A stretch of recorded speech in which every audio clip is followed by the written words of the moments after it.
간혹 가다가 청계천이나 중랑천 혹은 시화원나 또 사대강 보에서 물고기들이 이렇게 떼죽음을 당했다라고 하는 기사가 나오곤 합니다.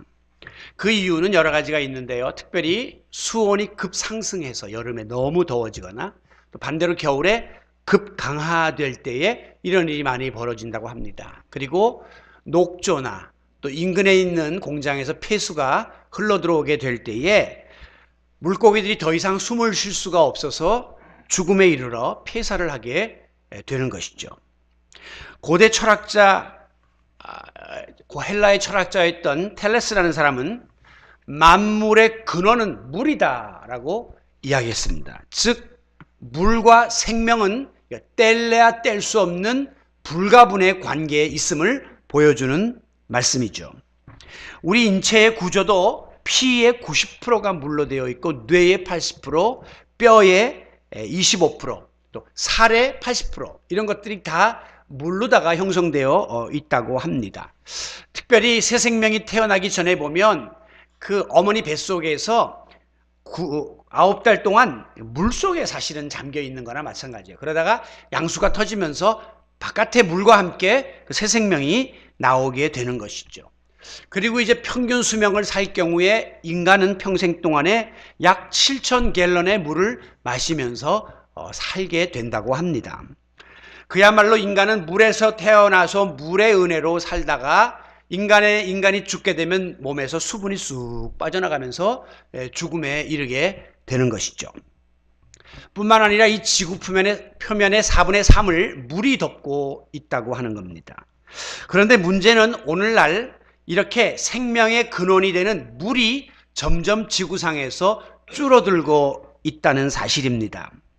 세계 도처에 한발과 가뭄이 기승을 부리게 되고 아프리카의 원시림이나 아마존의 원시림 같은 것들이 이미 사막화되어 가고 있다고 하는 보도를 보신 적이 있을 것입니다. 심지어 우리가 살고 있는 대한민국이 유엔이 지정한 물 부족 국가라는 사실을 알고 계시는지요? 우리는 지금 원 없이 물을 쓰고 있지만 사실 우리나라는 세계적인 물 부족 국가에 속해 있는 유엔이 지정한 그런 나라입니다. 앞으로 인류의 전망을 그렇게 밝게 보지 못하는 것은 인간들이 저질러 놓은 이 많은 일들과 그리고 특별히 자연재해로 인해서 재앙에 직면할 것이다 라고 보는 거죠. 그 재앙 중에 하나가 바로 물 부족 현상입니다. 물이 곧 생명인데 물이 부족하게 되면 생명에 직결되는 어려움들을 경험하면서 인간은 커다란 재앙에 직면하게 되고 말 것이라는 예측입니다. 미국의 신학자 중에 제임스 피크라는 사람이 있었는데요. 그가 예수님이 광야에서 사탄에게 시험받았던 그 답사를 하기 위해서 팔레스타인으로 갔습니다. 그래서 지프차를 타고 이제 이렇게 홀로 답사를 하고 있었는데 그만 중간에 이 차가 고장이 나고 말았어요. 그 당시에는 지금 같은 무선 통신 수단이 없기 때문에 주변에 누가 차가 없거나 지나가는 사람이 없으면 아무 도움을 받을 수가 없었죠. 그래 결국은 장렬하는 태양 밑에서 마지막 그가 가지고 있던 코카콜라 한 병을 야금야금 마시다가 마지막에는 이제 목마른 고통으로 사망했다고 하는 그런 일이 벌어진 적이 있었습니다. 우리 현대인들은 그 어느 시대보다도 지금 물질적인 풍요를 누리고 있습니다. 잘 먹고 잘 살고 있습니다. 그런데 영적으로는 마치 사막과 같은 광야와 같은 이런 인생길을 우리가 살아가면서 채워지지 않는 목마름 때문에 우리가 갈증을 느끼고 살고 있는 마치 목마른 인생과 같다. 이렇게 비유할 수가 있습니다. 자, 그렇다면 왜 오늘날 우리 현대인들이 이와 같은 영적 갈증을 느끼며 살고 있는 것입니까? 그것은 이 광야 같은 사막 같은 세상에 살면서 진정한 삶의 의미와 목적과 그리고 소망을 찾을 수가 없기 때문에 이리저리 갈증을 해소하려고 방황하다가 마침내 또다시 목마를 수밖에 없는 이런 상황을 반복하다가 그냥 파멸의 자리에 처하게 되고 마는 것입니다. 자, 그렇다면 이와 같은 그 갈증 중에는 어떤 갈증들이 있는가? 이제 우리 현대인들이 심하게 느끼고 있는 갈증을 크게 네 가지로 이제 분류할 수가 있는데요. 먼저는 도피주의입니다. 현대인들은 자기 앞에 닥쳐오는 이 어려움을 극복할 만한 의지와 그리고 자신을 다 상실했어요. 그래서 많은 사람들이 될 수 있으면 현실을 도피하려고 하는 마음을 많이 품고 있다는 것입니다. 그와 같은 현실 도피의 수단으로 술을 마시거나 도박을 하거나 또 마약에 취하거나 또 무슨 쾌락에 집착해 보기도 하죠. 그러나 그것은 잠깐의 공허함을 채워줄 뿐 시간이 지나면 그 갈증은 마치 콜라를 마시듯이 더더욱이 심해지게 되는 겁니다. 두 번째는 냉소주의라고 하는 것이 있는데요.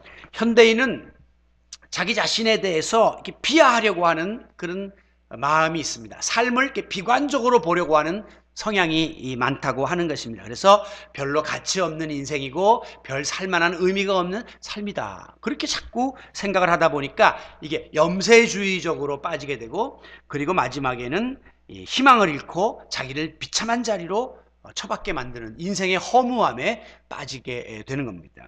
그리고 세 번째, 이제 많은 인간들의 마음을 지배하는 것이 소위 인본주의라고 볼 수 있습니다. 인간의 이성과 지식과 경험과 과학과 물질 같은 것으로 이 당면한 문제를 풀 수 있다라고 보는 것이죠. 그런데 불행하게도 그 대표적인 것이 황금만능주의고 과학지상주의라고 볼 수 있는데 이것도 결국은 우리 인간에게 더 큰 욕망을 자극시키거나 혹은 거기에 도달하지 못하는 한계를 느끼게 만들어가지고 역시 공허함을 느끼게끔 우리를 몰아가고 있는 것이죠. 그리고 이제 최근에 유행하는 것이 바로 이 초자연주의라고 볼 수가 있습니다. 아이러니컬하게도 과학이 발달한 초현대적인 세상에 우리가 살면서도 현대인들은 온갖 그 무슨 점, 사주, 팔자, 관상, 운명 철학, 단선 이런 심리적 명상을 통해서 마음의 평정을 이루려고 많은 시도를 하고 있습니다. 그런데 불행하게도 그것도 역시 한순간 마음의 위로가 되고 또 좀 도움이 될 수 있을는지는 몰라도 근본적인 목마름은 해소해 줄 수가 없다고 하는 거예요. 바로 이와 같은 채워지지 않는 인생의 목마름에서 벗어나려고 사람들이 많은 노력을 하고 여기저기 기웃거리고 집착해 보지만 결국 이것은 마치 사이비 생수와도 같은 것이라고 볼 수 있습니다. 얼마 전에 보니까 이게 생수다 그래서 돈 비싸게 받았는데 나중에 성분을 조사해 보니까 온갖 못된 요소들이 그 안에 들어가 있는 가짜 생수와 같은 것이라는 거죠. 사막을 여행하는 사람들이 너무 목이 마르면 저 멀리에 푸르른 곳에 오아시스가 보이는 거예요. 그래서 이제 저기만 가면 살 수 있겠구나 그러고 막 기력을 다해서 갔는데 가보니까 이게 빛의 굴절 현상으로 인해서 이렇게 물처럼 보이는 신기루예요. 그러니까 또 거기에서 더 이상 앞을 향하여 갈 힘을 잃어버리고 서서히 죽어가는 그런 현상과 비슷한 것이라고 볼 수 있습니다. 온갖 엉뚱하고 엉터리 그런 오아시스 같은 것들이 우리 주변에서 우리를 유혹하니까 현대인들이 이 갈증을 풀어보려고 여기 가서도 찾아보고 저기 가서도 찾아보는데 근본적으로 그것은 하나의 허상이지 마시면 마실수록 더욱더 목이 타들어가는 바닷물과 같은 그런 것이라고 볼 수가 있는 것이죠. 그렇습니다. 세상이 주는 물, 즉 세상적인 방법으로는 절대 우리 인간들이 더 목이 타면 타들어가지 이 근본적인 갈증을 해소할 수 없다는 사실을 깨달아야 해요. 그래서 그것을 인정할 수 있어야 지혜자가 되는 것입니다. 미국의 필라델피아의 그 주민들이 식수원이 되는 곳이 바로 세디 그레이라는 언덕에 막아놓은 댐에서부터 물을 공급받게 되는데 그 댐을 완성시킨 다음에 거기다가 다음과 같은 기념비의 내용을 새겨 놓았다고 합니다. 이 물을 마시는 자마다 다시 목마를 것이다. 여러분 거기에서 아무리 시원한 물이 신선한 물이 콸콸콸콸 필라델피아 주민들에게 공급된다 할지라도 주민들이요 이 물은 마시면 또 목마를 수밖에 없는 물에 불과하다 하는 신앙적 의미를 거기다 담아놓은 것이죠. 바로 이 말씀이 오늘 본문 13절에 기록되어져 있는 성경 말씀이에요. 오늘 본문을 잠깐 여러분께 배경을 소개해드리면 하루는 예수님께서 유대에서 갈릴리 지역으로 가실 일이 생겼습니다.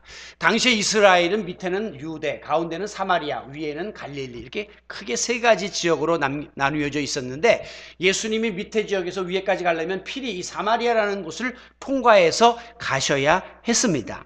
그런데 문제는 이 가운데 지역인 사마리아에 살고 있는 사람들이었습니다. 그들은 인종적으로 피가 섞였고 따라서 종교적으로 혼합 종교를 믿고 있었기 때문에 전통적으로 유대인들은 그곳 사람들과 상종을 하지 않았습니다. 오늘 본문 8절에 보면 사마리아 여인이 예수님께 묻잖아요. 당신은 유대인인데 어떻게 하여 사마리아 사람하고 상종을 하십니까? 그 말은 당시의 모든 유대인들은 사마리아 사람을 사람 취급하지 않았다고 하는 겁니다. 그래서 혹시라도 갈릴리 사는 사람이 유대로 내려오거나 유대에 사는 사람이 갈릴리로 갈 때는 이 사마리아를 통과하면 한 3일 정도면 갈 수 있음에도 불구하고 일주일이 넘도록 삥 바닷가로 돌아가거나 내륙지방으로 돌아가서 서로 교류를 했어요. 왜? 사마리아 땅을 밟거나 사마리아 사람 만나면 재수 없다는 거죠.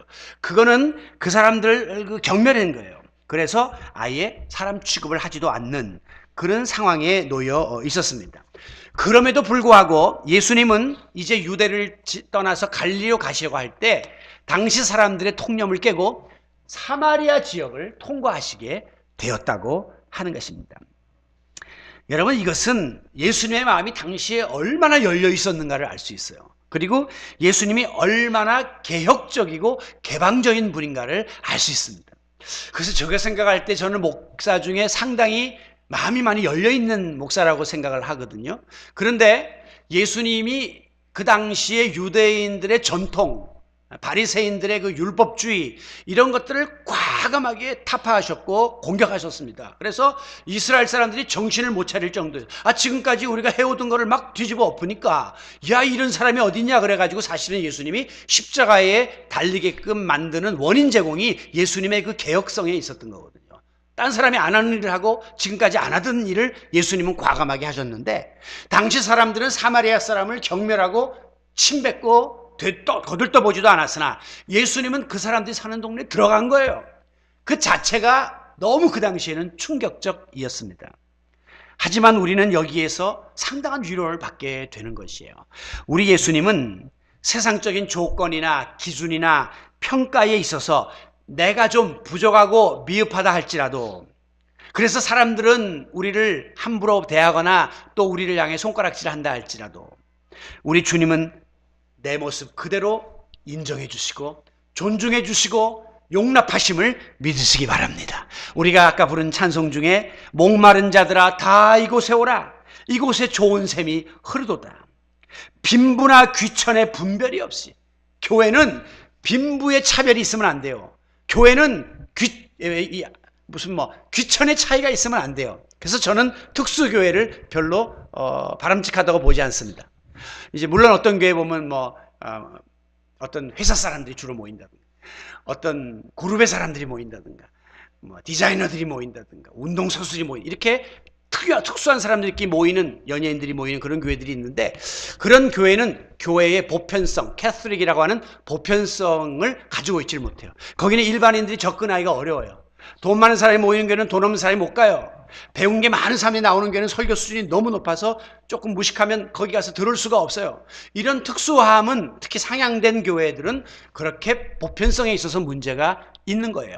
우리 주님은 빈부의 귀천이 없다. 유무식의 귀천이 없다. 남녀노소의 귀천이 없다. 누구든지 목마르냐? 하나님이 저로 나와서 내 안에서 자유를 누리고 내가 너희들에게 주는 평등감을 누리라고 오늘도 우리를 초대해 주셨습니다. 주 안에서 마음껏 드높은 자존감을 누리는 성도 여러분들이 되시기를 바랍니다. 5절에 보면 예수님이 이 사마리아 성의 수가라고 하는 곳을 통해서 이제 올라가시게 되었는데 가시다가 너무 더우니까 한 우물 곁에서 휴식을 취하게 되었습니다. 오늘 본문 6절에 보면 그게 바로 야곱의 우물이다 그랬어요. 옛날 야곱이가 그 우물을 파가지고 식구들도 마시고 가축들도 먹이던 그런 우물이 계속 그 자리에 있었는데 예수님이 거기에 앉아서 잠시 휴식을 취하게 되었는데 때마침 제자들은 예수님 잡술 것을 구하기 위해서 동네로 다 들어가고 예수님만 혼자 거기에 앉아 계셨습니다. 바로 그때에 웬 사마리아 여인 하나가 물동이를 메고 물을 기르러 나오는 것이었습니다. 이 여인은 나중에 뒤에 쭉 조사를 해보니까 남편을 자그마치 5번째 갈아치운 사람이었어요. 세상적으로 말하면 이 세상 쾌락을 통해서 좀 더 나은 남자, 좀 더 돈 있는 남자, 조금 더 권력 있는 남자 이러면서 자꾸 교체를 하다가 자기가 이 어떤 갈증이 있었다는 거죠. 뭔가 채워지지 않는 그 욕구를 채우려고 해소했지만 여전히 그 문제를 풀지 못하고 있었어요. 그래서 예수님이 나중에 남편을 데려가니까 나 남편 없다 그랬어요. 왜? 지금 남편이 있긴 있는데 그것도 자기 남편이 또 아닌 거예요. 그러니까 여인이 방탕하게 살았던 여인인 것을 알 수가 있어요. 그러니 동네 사람들이 그녀를 향해서 손가락질하고 비아냥거리고 버림받았던 불쌍한 여인이었습니다. 왜 이 같은 사실을 우리가 특히 알 수 있냐면 지금 이 여인이 물을 기르러 온 시간을 오늘 성경에서는 6시쯤에 그렇게 이야기하고 있거든요.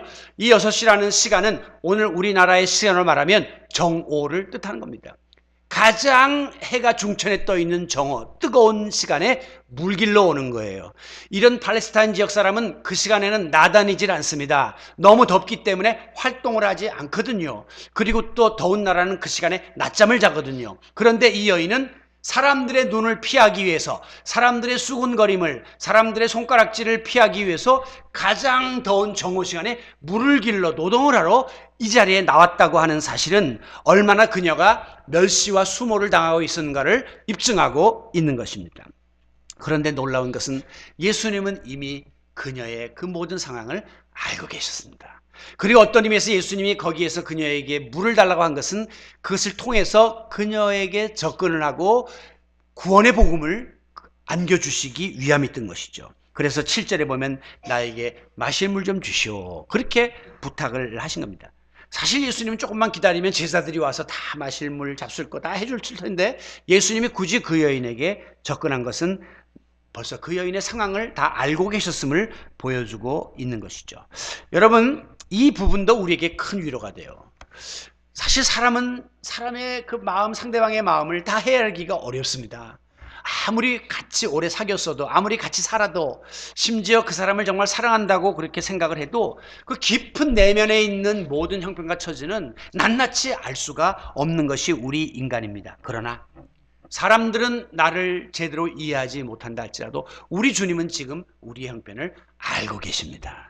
사람들은 알 뿐 그 이상 도와줄 수 있는 힘이 없어서 안타까워하지만 우리 주님은 아실 뿐 아니라 그 문제를 해결해 줄 수 있는 분임을 믿으시기 바랍니다. 그래서 오늘도 우리는 주님 앞에 나와서 주님 앞에 남몰래 눈물 흘리며 기도하고 도우심을 구하는 것입니다. 그러므로 수고하고 무거운 짐진 자들아 다 내게로 오라 하신 주님의 초청에 응답하여 오늘도 주 앞에 나왔습니까? 주님 앞에 여러분의 모든 형편과 처지를 아뢰이고 주님이 주시고자 하는 은혜의 축복을 받아 누리는 우리 성도 여러분들이 되시기를 바랍니다. 마침내 예수님은 본문 10절에 보시면 이제 생수에 대해서 이 여인에게 설명을 합니다. 생명의 물이 있다. 이 여인이 깜짝 놀라요. 아니 그런 물을 당신이 어떻게 나한테 줄 수 있단 말입니까? 너는 지금 내가 누군지 알았더라면 그런 질문 안 했을 거야. 그러면서 이제 대략 말씀을 주고받은 다음에 마지막에 13절에 가서 이런 말씀을 합니다. 물 한 잔을 받으셨겠죠? 마신 이후에 이 물을 마시는 자는 또다시 목마를 것이다. 그러나 14절 내가 주는 물을 마시게 되면 영원히 목마르지 아니할 것이다. 그러면서 내가 주는 물은 그 속에서 영생하도록 솟아나는 샘물이 될 것이기 때문이다. 샘물이라는 것은 팍팍 계속 나오는 거예요. 마시면 또 올라오고 또 올라오고 영원토록 솟아나는 샘물이 될 것이다. 이렇게 예수님은 지금 육신의 목을 축이기 위한 육신의 갈증을 해소하면서 동시에 영혼의 갈증의 해소 방법을 그 여인에게 제시하고 있었던 것입니다. 이 여인은 이런 이야기를 처음 들었습니다. 야, 정말 그런 물이 있다면 이것처럼 희소식이 어디 있고 굿뉴스가 어디 있을까? 그래서 바짝 예수님에게 매달리면서 정말 그분에게 엎드려 15절 이렇게 간청합니다. 주여, 만약에 그런 물이 정말 있다면 내게도 주세요. 그래서 내가 목마르지 않게 해주시고 또 여기 이렇게 부끄럽게 정오 때마다 물 길러 오는 이 수고도 좀 안 할 수 있게 해주세요 라고 예수님에게 간절히 매어달리게 된 것입니다. 여러분 정말 우리에게 이런 영원히 목마르지 않는 물이 있다면 우리가 무슨 수를 써서라도 그 물을 얻기 원할 것 아니겠습니까? 이 사마리아 여인의 심정이 이해되질 않습니까? 예수님이 이런 말씀을 하신 또 다른 성경 구절이 있습니다. 요한복음 7장 37절 이하에 보면 예수님 이런 말씀을 하십니다. 누구든지 목마르거든 내게로 와서 마셔라.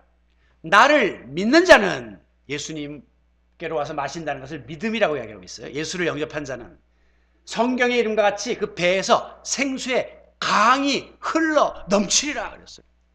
아까 앞에서는 샘같이 솟아난다 그랬는데 그 다음에 이번에는 예수님이 샘같이 솟아나는 것이 강을 이루어 이 강이 흘러 넘치게 될 것이다 그렇게 말했어요. 그래서 우리가 부르는 찬송 중에 내게 샘 솟는 기쁨 이게 있고 내게 강 같은 평안, 주님이 주시는 샘 솟는 생수, 강처럼 흘러넘치는 생수, 이것을 예수님이 소개해 주고 있는 겁니다. 여러분 우리 그리스도인들의 삶은 그냥 내 빈잔이 채워지는 정도의 삶이 되면 안 돼. 이건 굉장히 이기적인 삶이에요.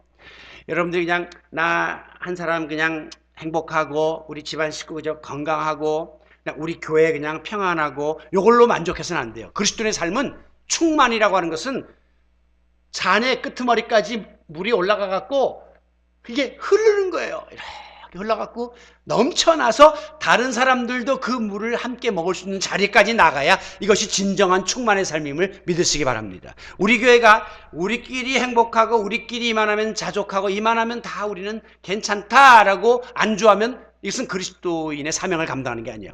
우리가 더 손을 펴서 어려운 자들을 돌아보고 베풀고 나누고 우리의 영향력을 다른 사람들에게 함께 전하는 그런 자리까지 나아갈 수 있는 생수가 넘치는 그런 샘 같은 강 같은 교회가 될 수 있기를 바랍니다. 그렇습니다. 예수님을 나의 구주로 영접하기만 하면 주님이 공급해 주시는 생수가 우리 마음속에 솟아나고 이것이 넘치게 돼요. 이 생명의 물, 오늘 우리가 부른 찬송가의 시리즈예요. 제일 처음엔 목마른 사슴이 신의 물을 찾기에 갈급함 같이, 두 번째 부른 찬송은 목마른 자들아 다 내게로 오라 그랬죠. 이제 마지막에 부를 찬송도 목마른 내 영혼, 오늘 시리즈로 이렇게 우리 찬송을 부를 터인데 거기에 보면 생수가 이렇게 우리에게 주어진다는 것은 다른 뜻으로 말하자면 주님의 말씀이 우리 가운데 주어진다는 거예요. 그러니까 예수님을 구주로 영접하는 순간 예수님이 내 안에 좌정하셔서 주인이 되시고 예수님의 말씀이 내 안에 이제 거하게 되는 거죠. 우리는 지금 사실 예수님이 내 안에 진짜로 들어와서 육체로 계신다기보다는 그분의 영이 거하시고 그리고 구체적으로는 그분의 말씀이 지금 우리 안에 거해서 우리를 신앙적으로 바로 인도해주고 계시는 것 아니겠습니까? 그래서 이 말씀이 우리 속에 살아 역사하게 되면 그 말씀이 죽은 영혼도 살리고 좌우의 날쌘 검과 같아서 우리의 잘못을 찔러 쪼개고 회개하게 만들고 그리고 죄를 이길 수 있는 능력도 주시고 우리 마음속에 기쁨과 감사와 평화와 소망이 차고 넘치도록 만들어주심을 믿으시기 바랍니다. 주님이 내 안에서 생수의 역할을 한다는 것이 바로 이런 삶을 뜻하는 것이에요. 유명한 철학자 임마누엘 칸트라는 사람이 마지막에 철학적 삶을 살다가 죽게 되었는데 그가 마지막에 남긴 유언이 이겁니다. 나에게 생수 한 그릇을 주시오. 멋있죠? 철학자들은 이제 그런 특이한 말들을 잘해요. 디오게네스가 알렉산더 왕이니까 내게 햇빛을 가리지 말아 주시오. 뭐 이런 식으로 이런 식으로 이제 멋있는 명언들을 많이 하는데 이게 무슨 뜻이냐 하면 이 칸트가 자기가 일생 동안 철학을 통해서 정신적인 세계의 가치를 추구한 거예요. 그런데 죽게 되었는데도 내가 그 깨달음이 없고 경지에 도달하지 못한 거예요. 그러니 그 말을 비유하기를 아직도 나는 목마르다 그 말이죠. 아직도 나는 이 갈증을 채우지 못했다. 그래서 마지막 그 한마디를 하고 세상을 떠났다는 것입니다. 여러분 오늘 우리 인간은 이 세상에서 여러 가지 모양으로 갈증을 채우기 위해서 뛰어다닙니다. 물질적 갈증을 채우기 위해서 새벽부터 나가서 밤늦게까지 일하고 지식적 갈증을 추구하고 싶어서 그냥 평생 동안 학습을 하고 공부를 하고 그렇죠? 명예나 권력의 갈증을 또 취하고 싶어서 어디 가서 모이면 또 장노릇 하고 싶고 끊임없이 그러면서 우리가 지금 살고, 사랑에 대한 갈증을 또 채우고 싶어서 여기저기 가서 기웃거리면서 끊임없는 목마름 속에 살아가는데, 문제는 그 갈증은 죽을 때까지 안 채워져요. 보세요. 먹어도 배고파요. 가져도 모자라요. 높이 올라가도 낮아 보여요.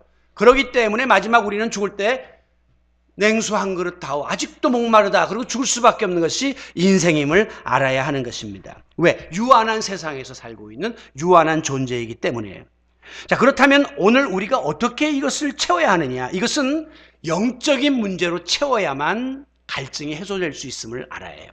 아모스 8장 11절에 보면 이런 말씀이 나옵니다. 너희에게 양식이 없어 주림이 아니며 물이 없어 가람이 아니라는 거예요. 오늘 우리 이 현대인들이 뭐 먹을 게 없어 지금 배고픈 거예요? 우리가 마실 게 없어서 우리가 목이 마른 겁니까? 아니에요. 그럼 뭐 때문에 우리가 헤매느냐? 여호와의 말씀, 생수라 그랬죠? 생수가 없기 때문에 그래요. 하나님의 말씀을 접하지 못했기 때문에 영적인 빈곤이 우리에게 찾아들었다고 하는 사실을 깨달아야 합니다. 그래서 많은 사람들은 지금도 영혼의 그 갈증을 다 느끼고 있어요. 겉으로는 뭐 큰 소리치고 뭐 나는 신앙이 필요 없다, 하나님 필요 없다 그러지만 한꺼풀만 뺏기고 들어가 보면 이 속에는 그 영적 갈등과 빈곤을 다 느끼면서 사는 것이 인간들이라는 것입니다. 바로 그거를 건드려주는 것이 복음 전도예요. 근데 그걸 건드려주는 사람이 없으면 이티오피아 내시처럼 네가 읽고 있는 이 책을 다 이해하느냐 그랬더니 전해주는 자가 없고 가르쳐주는 자가 없는데 내가 어떻게 이것을 알겠습니까? 그렇게 말했단 말이에요. 아무리 사람들이 대강 기독교에 대해서 알고 복음에 대해서 알아도 구체적으로 전해주고 함께 교회 가자는 사람이 없으면, 아까 영상에서 보셨죠? 전도체가 있었네. 중간에 이 전도체가 있어야 뜨거움이 연결되고 이게 전달되는데, 전도체가 차단된 상태에서 아무리 여기서 열이 있어도 이 열이 이 사람들에게 전달되지를 못하는 것이 오늘 우리의 현실인 것입니다. 제가 질문을 하나 던질까요? 사막이 물이 없어서 사막일까요? 사막이기 때문에 거기 물이 없는 것일까요? 이것은 닭이 먼저냐 병아리가 먼저냐는 질문과 비슷하게 굉장히 어려운 질문이지만 답은 거기는 물이 없기 때문에 사막이 된 겁니다. 앞서 말씀한 것처럼 아무리 아프리카 원시림도, 아마존의 원시림도 물이 마르면 그게 사막으로 바뀌는 거예요. 생물체 다 죽어버리고. 반대로 아무리 사막과 같이 황량하고 광야처럼 메마른 곳이라 할지라도 거기 만약에 물이 공급되기 시작하면 거기서 풀이 돋고, 그리고 거기서 얼마든지 다시 그것이 변화되어 옥토가 될 수 있다는 것입니다. 그 대표적인 케이스가 바로 이스라엘이에요. 이스라엘이라는 나라는 사막에 있는 나라입니다. 황폐한 나라입니다. 그런데 이스라엘은 지금도 굉장히 옥토를 갖고 있습니다. 키부츠 같은 농장을 하고 물을 끌어들이고 바닷물을 정수해서 다 쓰고, 이런 힘을 통해서 이스라엘은 번영을 누리고 있고 사막의 낙원을 이룬 대표적인 케이스입니다.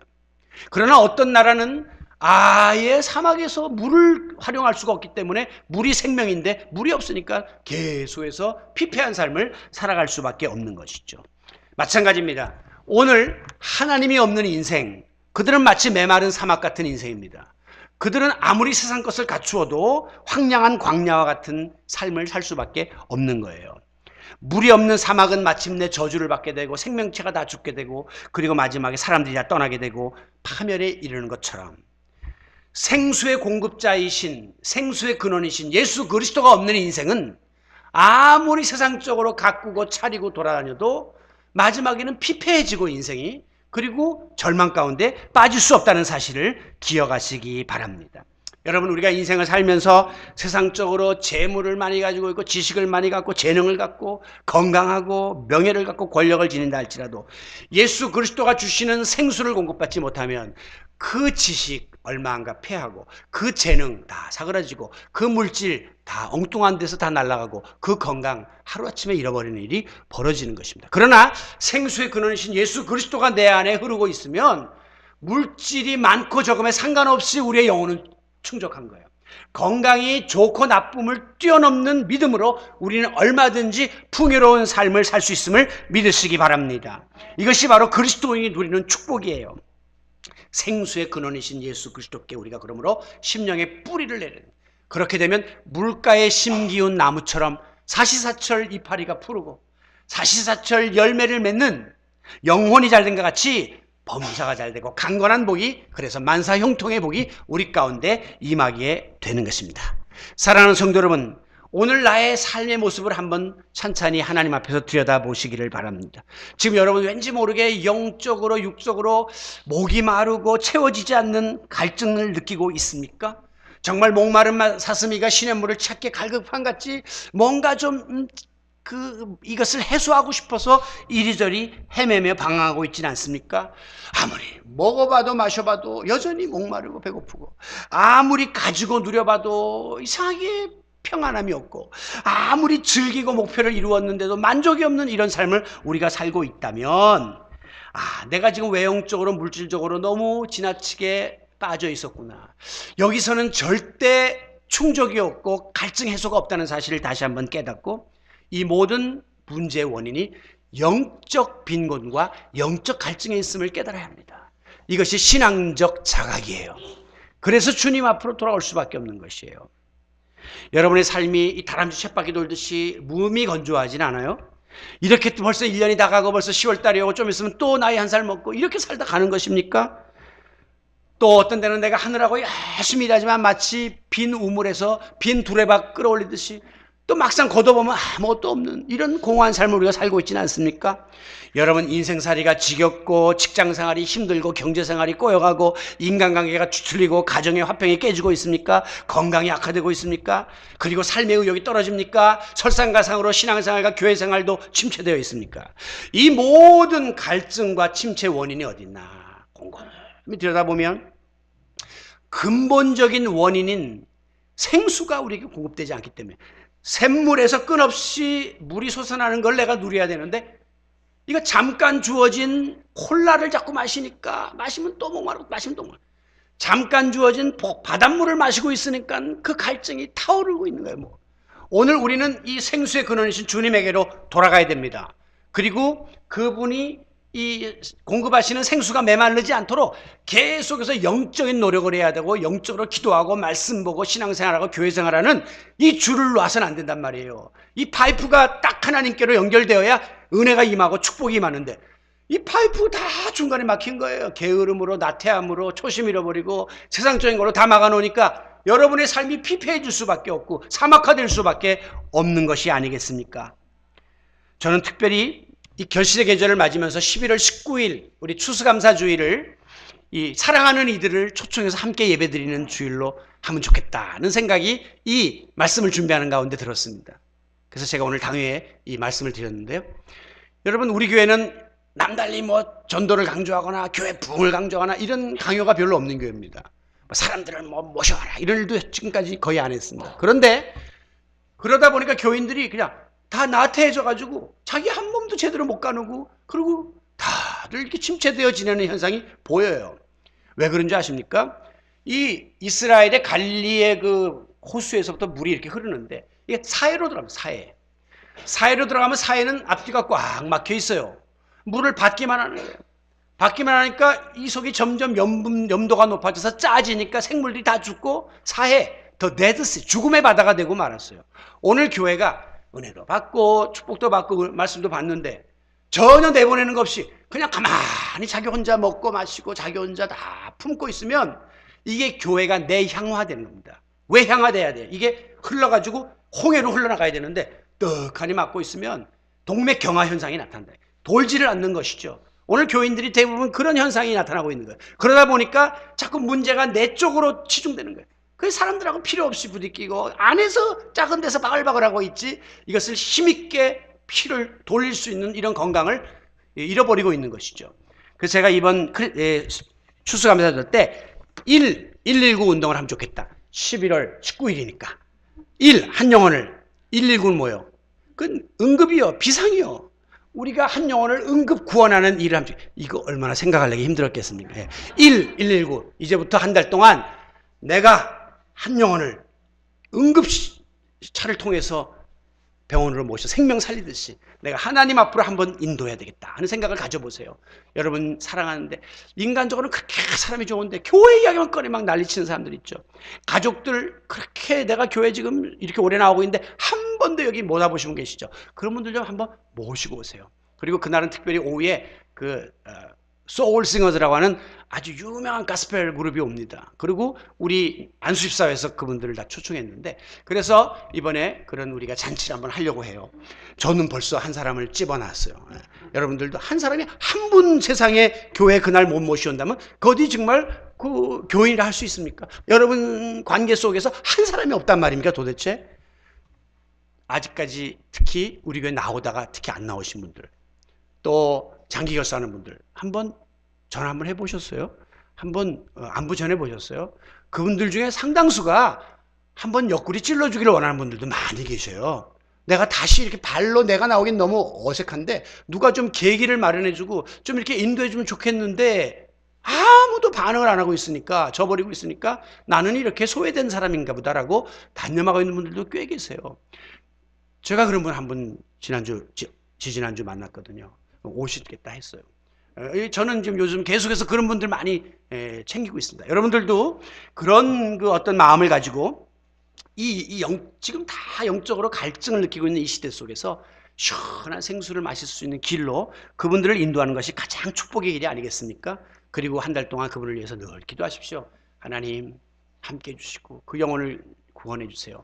그리고 정중하게 기회 닿는 대로 그분들을 다각적으로 접촉하고, 그리고 하나님 앞에 초대해 와서 우리가 11월 19일 날 추수감사절, 지금 현대적 추수감사절이 뭐 우리가 농사를 져서 그걸 바칩니까? 그런 게 없어요. 영혼 구원, 하나님 가장 기뻐하십니다. 영혼 구원, 그리고 그들에게 복음을 듣게 하는 계기를 우리가 한번 만들어서 정말 하나님께 올려드리는 그런 기회가 될 수 있기를 바랍니다. 누구든지 목마르거든 내게로 와서 마셔라.